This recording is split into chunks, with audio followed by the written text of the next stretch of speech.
Hi again then guys, and so we've got another straight line performance build for you today on Forza 6, and before we get into the build for, of course, the Lancia 037, if you do want this build just straight on the car without having to follow this setup, then you can, as always, find it on my storefront.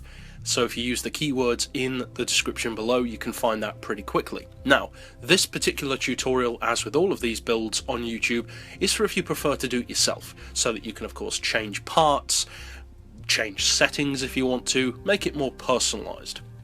Now, as far as the build, you don't technically need to do all the visual changes that I've done. I've of course fitted it with a spare tyre, the changed rear bumper, the cow guards on the front, etc. You don't need to do all that stuff. Now, as far as conversions, I would recommend the 3.7 litre conversion, all-wheel drive, and of course the twin turbo. As far as the rest, basically just improve everything that, or upgrade everything that improves the car.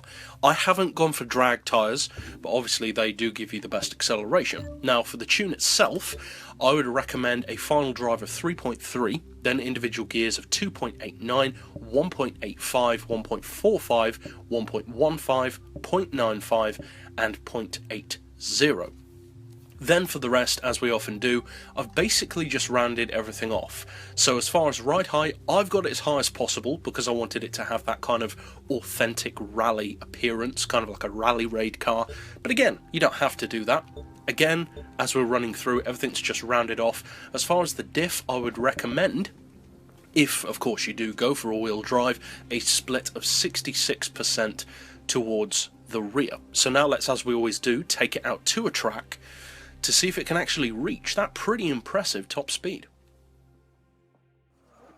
Now, usually you wouldn't really expect a rally-derived vehicle, such as a homologation vehicle or even a full rally car, to be that great for top-end performance. Usually they have very strong acceleration, but that's usually about it. They tend to focus on acceleration and handling rather than top-end performance, because of course for rallying, you just don't need that. This particular car, though, due to the fact that it is much more of a pure sports car in its shape compared to most other rally cars, actually makes a really, really good top-end machine.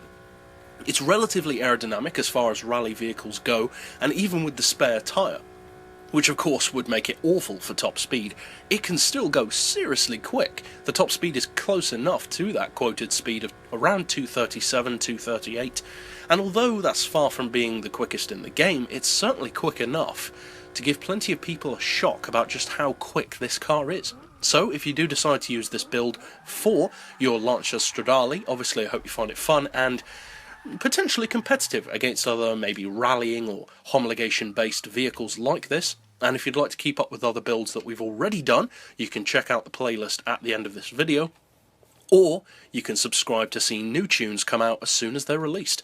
But for now, as always, thanks for watching.